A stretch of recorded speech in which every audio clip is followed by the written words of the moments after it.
벨기에 신앙고백서 36칸 시민정부에 대해서 살펴보도록 하겠습니다. 121페이지 제36칸 시민정부입니다. 같이 한 목소리로 읽도록 하겠습니다.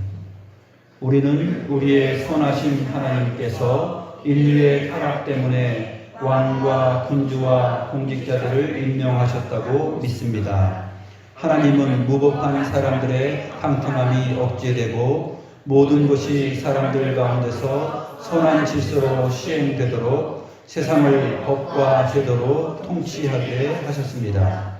그 목적을 위해 하나님은 악을 행하는 자들을 처벌하시고 선을 행하는 자들을 보호하시기 위해 정부의 손에 칼을 쥐어 주셨습니다. 사회의 발전에 기여하는 방식으로 하나님을 기쁘시게 하는 일에 부르심을 받은 통치자들에게는 복음을 설교하는 일과 하나님께 예배하는 모든 면에 방해가 되는 모든 것을 하나님의 법에 따라 제거할 가업이 있습니다. 통치자들은 이 일을 할 때에는 자기들의 절대 권위를 행사하고자 하는 모든 성향을 완전히 억제해야 하며 자기들에게 주어진 모든 방법을 동원해서 맡겨진 일들을 잘 감당해야 합니다. 정부는 백성을 돌보고 감독하는 일만 할 것이 아니라 거룩한 목회의 일들도 잘 보호하고 모든 우상 숭배와 적그리스도에 대한 거짓 예배를 제거하고 멸해야 합니다. 즉 예수 그리스도의 왕국이 잘 드러나고 어디에서든지 복음을 설교할 수 있도록 조장하여 마침내 하나님께서 그의 말씀에서 명령하신 대로 모든 사람들이 하나님을 공경하며 섬기도록 해야 합니다. 모든 사람은 지위나 조건 혹은 계급에 관계없이 정부의 다스림을 받아야 합니다. 세금을 내야 하고 정부 대표들의 명예를 지켜주고 존경해야 하며 하나님의 말씀에 어긋나지 않는 한 모든 일에서 지도자들에게 복종해야 합니다. 우리는 그들을 위해 기도하되 하나님께서 그들을 모든 길에서 인도해 주실 것과 우리가 경건하게 예의를 지키면서 평화롭고 조용하게 살 수 있도록 기도해야 합니다. 이런 이유로 우리는 제3대파와 다른 무정부주의자들을 거부하며 권위자들과 공직자들을 배격하고 재산의 공동 소유제를 도입하여 하나님께서 사람들 가운데 세우신 도덕적 질서를 타락시키고 공의를 무너뜨리는 사람들을 거부합니다. 122페이지 끝에 재산의 공동에서 제자가 잘못됐습니다. 아이로 바꿔주세요. 제자가 잘못 기록됐네요.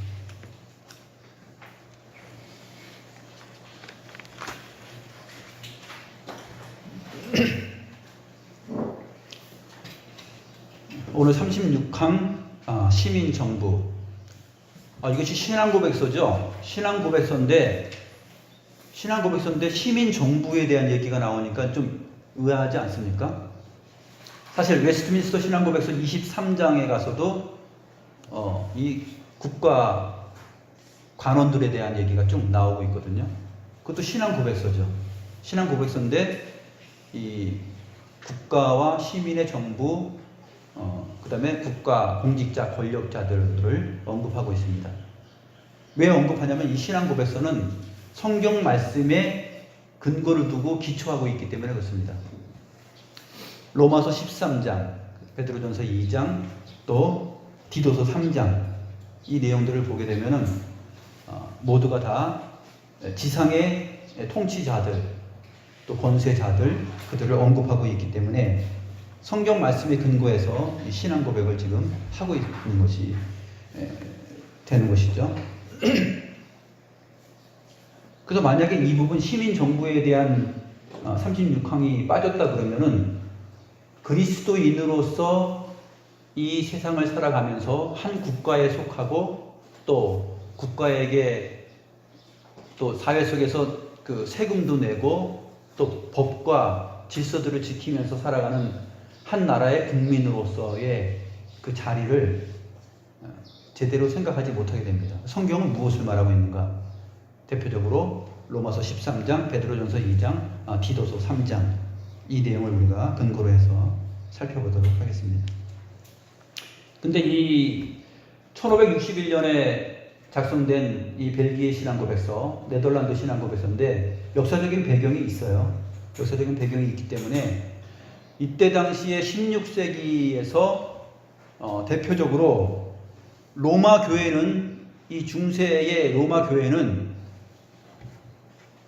이 교회가 어떠한 역할을 했냐면, 교회가 세상의 국가를 지배하던 때가 바로 로마의 교황이죠. 교황이 황제를 지배해요.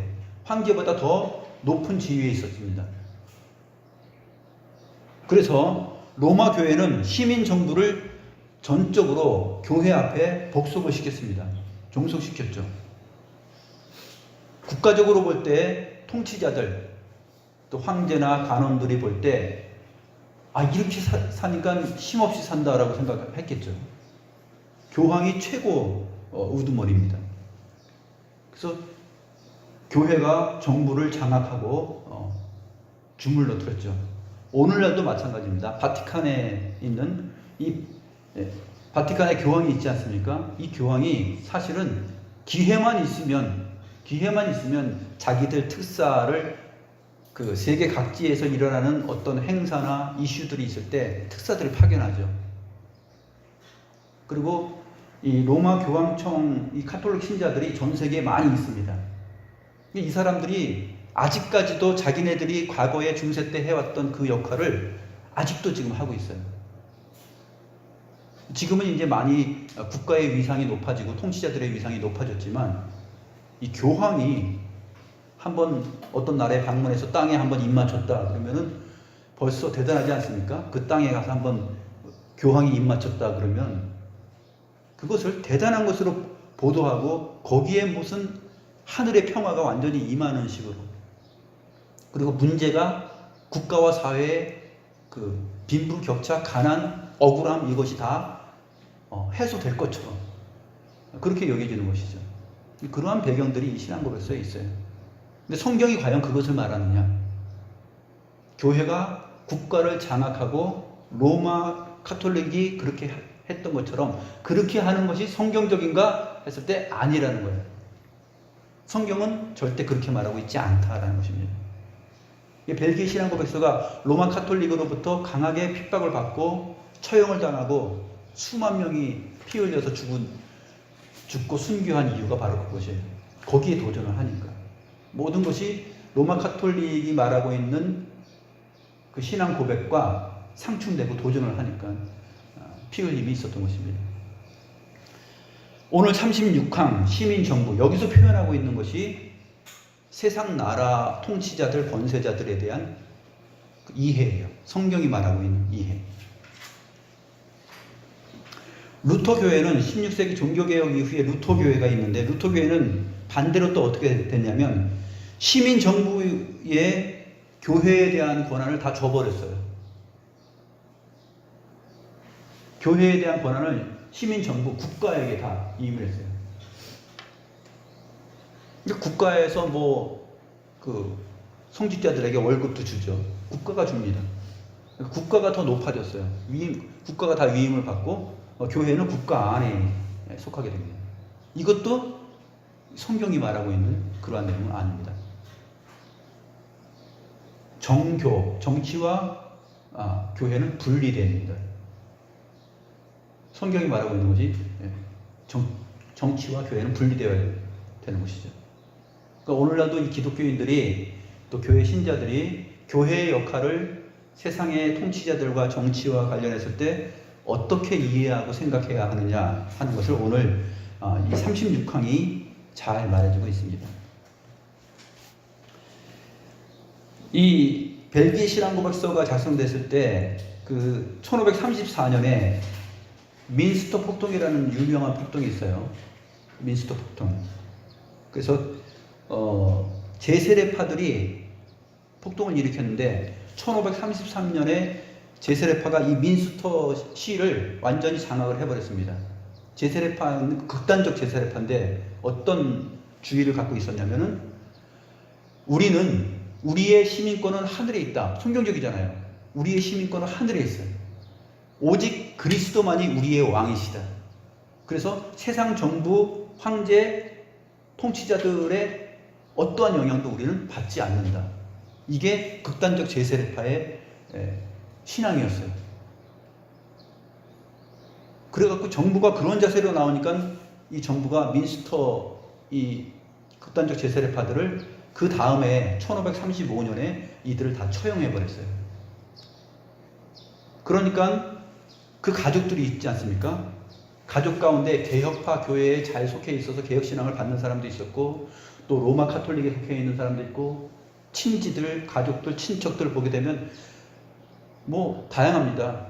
무토파, 제세례파, 그 다음에 개혁파, 다양하게 있죠. 로마 카톨릭. 근데 이 제세례파가 가족들 가운데 다 처형을 당하는 것을 다 본 거예요.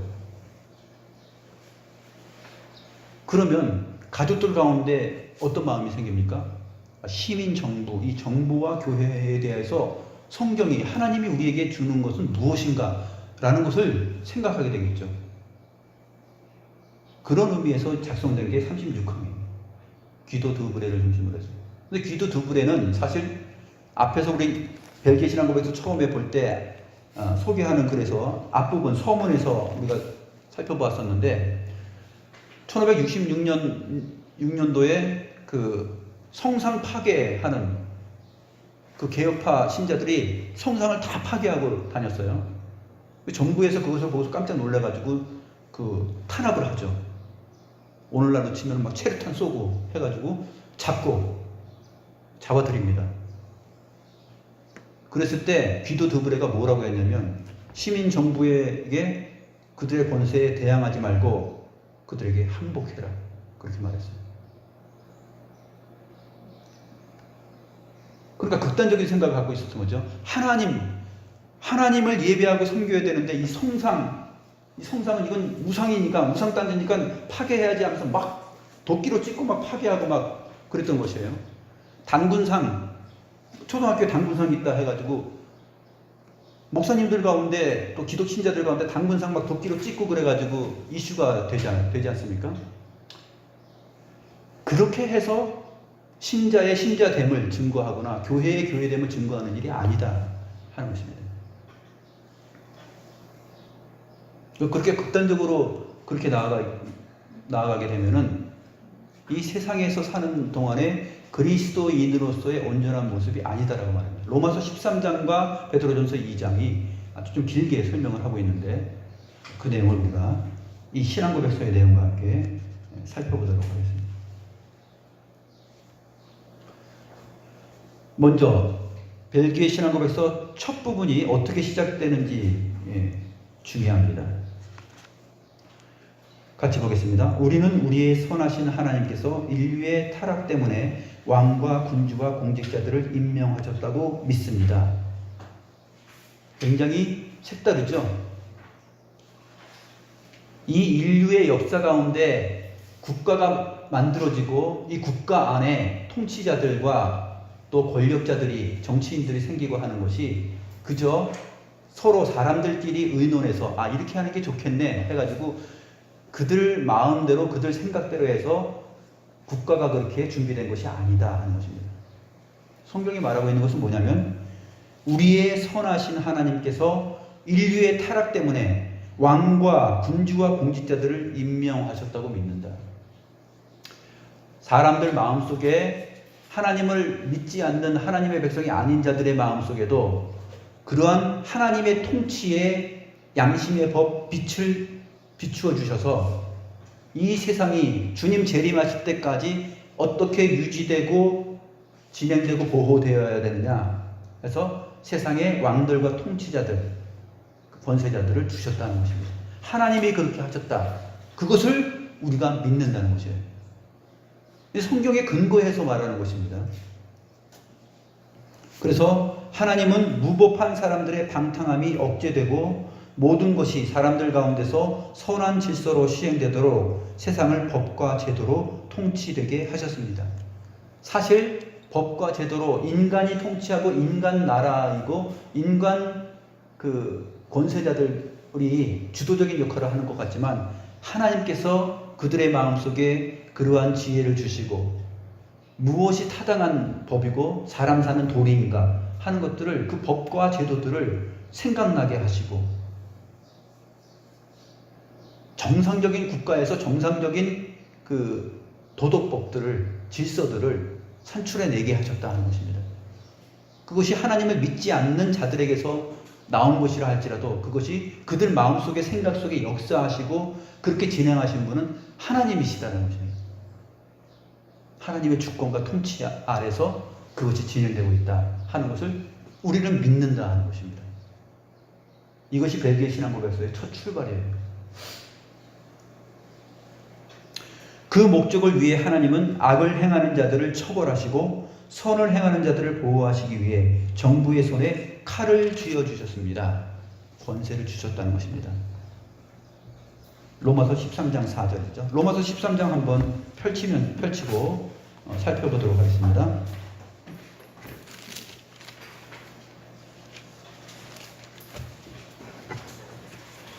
로마서 13장 1절은 각 사람은 위에 있는 권세들에게 복종하라. 권세는 하나님으로부터 나지 않음이 없나니 모든 권세는 다 하나님께서 정하신 바라. 이 로마서는 지금 로마 황제 네로 그 통치하에 있을 때에 기록된 내용이에요. 근데 사도 바울이 지금 이렇게 표현하고 있습니다. 그리스도인들이 세상 권세의 통치자들에 대해서 어떻게 이해해야 되는가? 이 시민 정부에 대해서 어떻게 이해해야 되는가? 위에 있는 권세들에게 복종하라. 권세는 하나님으로부터 나지 않음이 없나니 모든 권세는 다 하나님께서 정하신 바라. 4절에 그는 하나님의 사역자가 되어 그 세상의 국가의 통치자들, 정치하는 사람들, 관원들을 하나님의 사역자라고 말합니다. 왜냐하면 하나님께서 어떠한 목적으로 악을 행하는 자들을 처벌하고 선을 행하는 자들을 보호하기 위해서 이들에게 칼을 주었기 때문에 그렇습니다. 그는 하나님의 사역자가 되어 내게 선을 베푸는 자니라. 그러나 내가 악을 행하거든 두려워하라. 그가 공연히 칼을 가지지 아니하였으니 곧 하나님의 사역자가 되어 악을 행하는 자에게 진노하심을 따라 보응하는 자니라. 이것이 로마서에서 사도 바울이 말하는 내용입니다.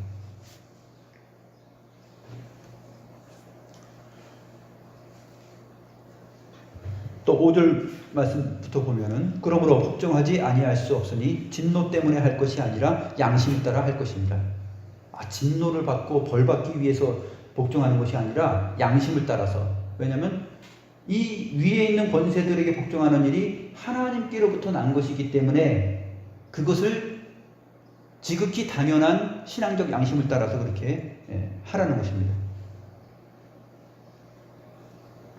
양심이라는 것이 슈네이 데시스인데 슈네이 데시스는 뭐냐면 로마서 강의할 때 설명했습니다. 양심을 따라 하는 것은 양심을 따라 함께 보는 거예요. 함께 보는 게 양심이에요. 양심은 내 주관적인 생각이 양심이 되지 않아요. 함께 보는 거. 살인죄를 졌을 때 이 사람 그냥 가만 내버려 두느냐 어떻게 하느냐. 어떤 사람이 사람을 죽였어. 내버려 두면 안 되죠. 근데 한쪽에서는 내 자식이니까 이거 우리 아들이야. 이거 살인죄를 졌지만 내버려 둬야 돼. 주관적인 생각이죠. 그러나 모두가 함께 보는 생각, 그것이 양심인데 뭐냐면 살인죄를 졌으면 거기에 준하는 벌을 받아야 된다 하는 것입니다. 국가의 법이 사실은 그 모든 사람이 함께 보는 그런 공정성을 가지고서 법이 마련됩니다. 국회의원들이 법을 만들 때 그렇게 만들지 않습니까?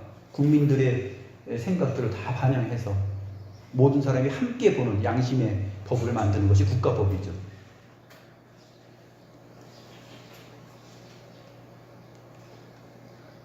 (6절) 말씀 보시면 너희가 조세를 바치는 것도 이로 말미암음이라. 그들이 하나님의 일꾼이 되어 바로 이 일에 항상 힘쓰느니라. 하나님의 일꾼 또 하나님의 사역자 이런 표현을 세상의 통치자들과 관원들에게 계속 쓰고 있어요. 왜냐하면 이 사람들이 그냥 인간적으로 사람들이 지금 하는 것이 아니라 모든 역사와 국가의 행정, 법, 질서 이러한 것들은 위로부터 하나님께서 하나님의 지혜를 따라서 하나님이 세상을 통치하는 방식으로 이것을 허락하시고 그들에게 함께 볼 수 있는 이 양심의 법을 주셔서 기능할 수 있도록 하셨기 때문에, 그렇기 때문에 조세를 바치는 것도 이로 말미암음이다 라고 설명합니다. 7절에 모든 자에게 줄 것을 주되 조세를 받을 자에게 조세를 바치고 관세를 받을 자에게 관세를 바치고 두려워할 자를 두려워하며 존경할 자를 존경하라, 이렇게 설명을 하고 있습니다. 베드로전서 2장으로 한번 넘어가겠습니다. 베드로전서 2장.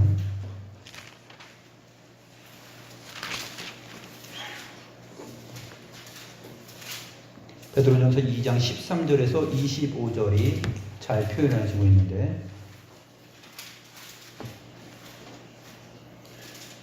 인간의 모든 제도를 주를 위하여 순종하되 혹은 위에 있는 왕이나 혹은 그가 행하는 자를 징벌하고 선행하는 자를 포상하기 위하여 보낸 총독에게 하라.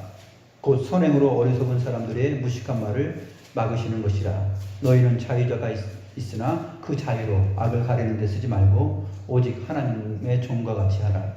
무사람을 공경하며 형제를 사랑하며 하나님을 두려워하며 왕을 존대하라. 그래서 하나님을 두려워하듯이 왕을 존대하라. 왜냐하면 하나님께서 그 왕에게 권세를 주셔서 그렇게 하기 때문에 그렇다 하는 것입니다. 그 20절에 보게 되면은 19절 20절을 봅니다. 부당하게 고난을 받아도 하나님을 생각함으로 슬픔을 참으면 이는 아름다우나 죄가 있어 매를 맞고 참으면 무슨 칭찬이 있으리요. 그러나 선을 행함으로 고난을 받고 참으면 이는 하나님 앞에 아름다우니라. 죄가 있어서 매를 맞으면 국가와 권력으로부터 매를 맞고 그 벌을 받으면은 당연한 것이죠. 칭찬이 없는 것이죠. 그것은 그렇게 될 수밖에 없습니다. 악한 일을 범하고서 죄인으로서 벌을 받고 처형을 당하는 일은 그것은 당연한 일이다 하는 것입니다. 그래서 24절에 보게 되면 대표적으로 주님께서 어떻게 행하셨는지를 근거로 둡니다. 친히 나무에 달려 그 몸으로 우리 죄를 담당하셨으니 이는 우리의 죄에 대하여 죽고 의에 대하여 살게 하려 하십니다. 그가 채찍에 맞음으로 너희는 나음을 얻었노니 너희가 전에는 양과 같이 길을 잃었더니 이제는 너희 영혼의 목자와 감독 되신 이에게 돌아왔느니라. 주님께서 십자가에 달려 돌아가셨을 때 빌라도의 재판 아래서 죽으셨죠. 빌라도의 재판, 그것을 허락하심으로 인해서 빌라도의 재판이 죄인으로 허락하고 그 다음에 십자가 처형으로 결판을 내린 것, 그것이 주는 그 교훈이 무엇입니까? 그 의미는 모든 사람이 하나님 앞에 죄인이다 하는 것입니다. 그리스도의 죽으심은 의인인데, 죄가 없으신 의인인데 죽으셨는데 우리의 죄인됨을 인하여서 죽은 거예요. 그래서 세상 통치자 이 빌라도의 처형 아래에서 죽게 되는 것이 하나님의 처형을 말합니다.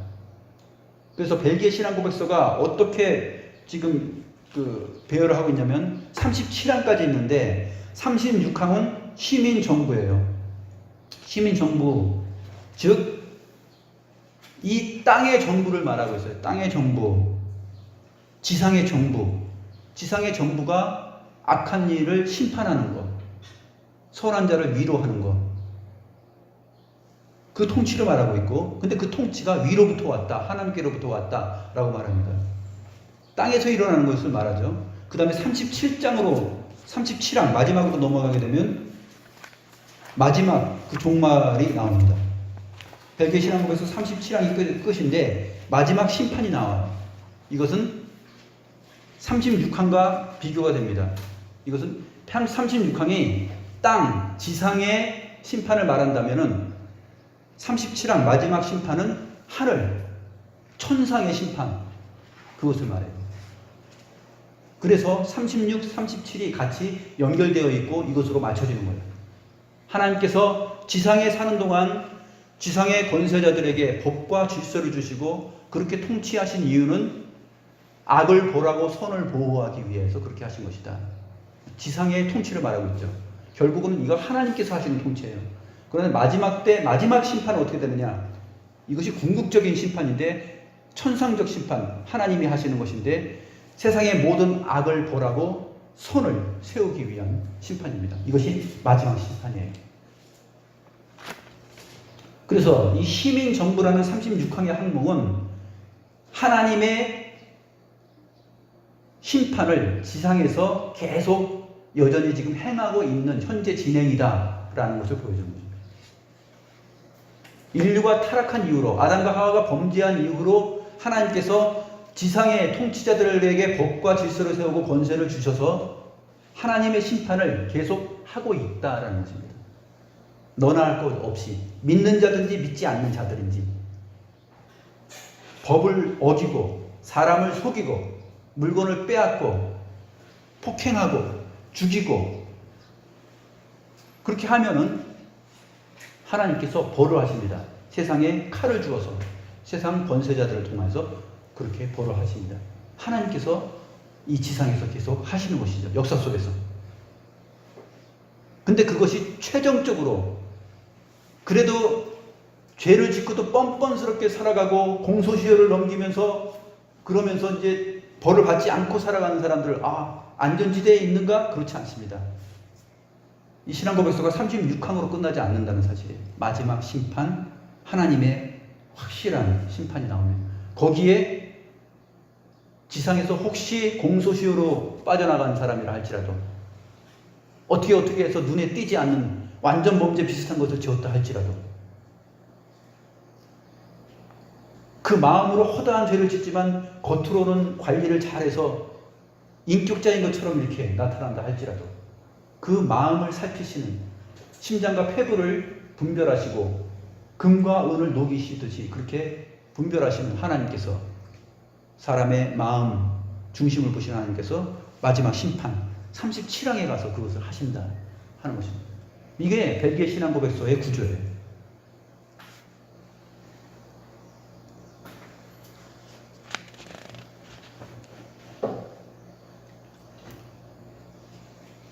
그래서 요구하는 것이 정부에게, 이 통치자들에게 요구하는 성경적 원리가 있어요. 이 121페이지 끝부분을 봅니다. 정부는 백성을 돌보고 감독하는 일만 할 것이 아니라 거룩한 목회의 일들도 잘 보호하고 모든 우상 숭배와 적그리스도에 대한 거짓 예배를 제거하고 멸해야 합니다. 즉 예수 그리스도의 왕국이 잘 드러나고 어디에서든지 복음을 설교할 수 있도록 조장하여 마침내 하나님께서 그의 말씀에서 명하신 대로 모든 사람들이 하나님을 공경하며 섬기도록 해야 합니다. 모든 권세가 위로부터 왔기 때문에 단순하게 세상을 돌보는 것 거기에만 그치는 것이 아니라 교회를 박해하고 복음을 방해하면 안 된다. 교회를 박해하고 복음을 방해하면 하나님께서 가만히 있지 않는다 하는 것입니다. 그것이 이스라엘 역사 속에서 세상 나라들에 대한 하나님의 자세였습니다. 바벨론을 향하여서, 아수르를 향하여서, 에돔을 향하여서 모든 선지서의 내용을 보게 되면 그들의 그 나라들의 멸망 그것을 보죠. 그 권세와 지혜를 자랑하지만 하나님께서 역사 속에서 그 세상을 제패했던 나라들을, 그 힘 있는 나라들을 하나씩 다 꺾어버립니다. 이스라엘이 무슨 중무장하여서 현대화된 무기가 있어서 그 나라들을 꺾었습니까? 하나님께서 꺾으신 거죠. 그래서 세상 나라는 교만하지 말아라. 너희가 단순히 그러한 법과 질서로서 세상에서 통치하는 것으로 끝나는 것이 아니라 하나님의 백성 건드리면 너희는 죽는다 그거예요. 그것까지 있는 게 세상의 관원들의 할 일이에요. 근데 세상의 관원들이, 통치자들이 그걸 모릅니다. 하나님 말씀을 모르니까 자기네들의 권력이 스스로 자기네들이 잘나서 생긴 줄 알고서 위로부터 온 권세라는 것을 생각하지 못해요. 그래서 하나님을 없이 생각하고 자기들이 권력자로서 이렇게 속아는 것이죠. 근데 그 사람들이 나중에 37항에 가면 마지막 심판 때 다 심판받습니다. 어떤 죄로? 너희들 성경 말씀에 기록된 대로 살지 않았기 때문에. 원래 너희들에게 권세를 줬을 때 그 권세와 힘은 그렇게만 쓰라고 준 것이 아니야 라고 성경이 말하고 있기 때문에 그렇습니다. 그래서 이 모든 사람들이 지위나 조건 혹은 계급에 관계없이 정부의 다스림을 받아야 된다 하는 것입니다. 그래서 과격한 노조, 막 불태우고 엎어버리고 때려 부수고 하는 그런 과격한 노조 활동이나 그러한 것들을 조심해야 돼요. 왜냐하면 하나님의 나라는 그렇게 서는 것이 아니기 때문에. 하나님의 나라는 그렇게 서는 것이 아니고 사실은 하나님 앞에 그 억울한 삶의 실존을 기도하고 또 지혜를 모으면서 정상적인 루트, 그다음에 법과 질서를 따라서 그 상소할 것을 상소하고 그렇게 했는데도 불구하고 권력을 동원하여서 그것을 무산시키고 무자비함으로 나아간다면 그것은 하나님께서 또 그들을 치실 것입니다. 그것을 믿는 것이죠, 신자는. 그래서 반응하고 그 다음에 행동을 그리스도인으로서 삶을 보일 때 그렇게 막 무자비하게 당근상을 갖다가 도끼를 찍는다고 해서 그것이 하나님의 나라가 서는 것이 아니라 그런 것이 틀렸으면 교회에서 잘 가르치고 설명하면 되는 것이죠. 자기 자녀에게 설명하고. 폭력 그런 식으로 성상 파괴한 것, 기도 두부래도 그때 성상 파괴한 것 다 하지 말라고 그렇게 말했죠. 복종해라. 그렇게 하면 안 된다라고 말했던 것이죠.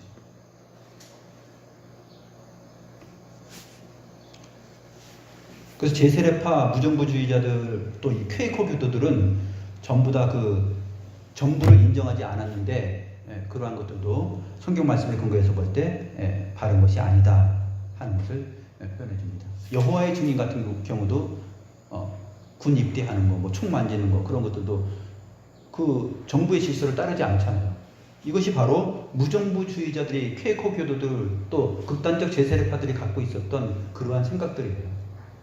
뭐 여호와의 증인들이 뭐 우리 시대에 우리 대한민국에서 갑자기 나타나서 뭐 그렇게 만든 것이 아닙니다. 역사를 보게 되면 그러한 그 주의자들이 항상 있었어요.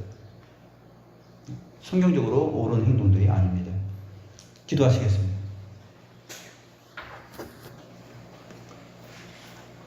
하나님 아버지, 하나님께서 세상 정부를 두시고 그 가운데 법과 윤리와 도덕과 질서를 주시고 그들에게 권세, 칼을 주신 까닭은 하나님께서 타락한 인간들을 방치해 두지 않고 하나님의 거룩한 통치로서 주께서 재림하실 때까지 이 세상 나라를 악으로부터 보존하고 선을 세우기 위하여서 그렇게 하셨다는 것을 저희들이 살펴보았습니다.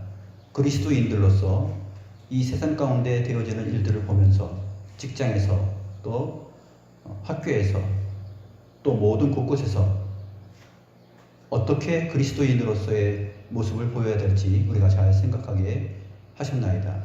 하나님 아버지, 칼로 서는 자는 칼로 망한다 하였고 사도 베드로에게 칼을 거두라고 하셨고 주님께서 그 떨어진 귀를 붙여주셨던 것을 저희가 기억합니다.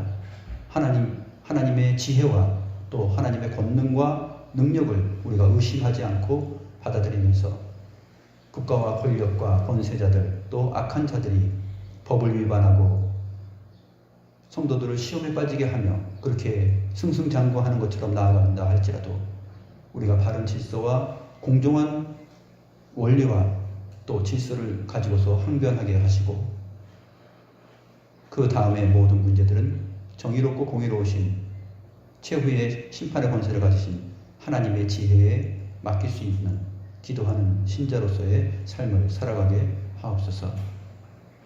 합당한 모든 질서들 양심을 따라서 우리가 함께 보는 그러한 법칙들을 잘 이행하여서 법을 위반하지 않고 성숙한 시민으로서 살아갈 수 있는 이 땅의 그리스도인들이 되게 하여 주시옵소서. 예수님의 이름으로 기도드립니다. 아멘.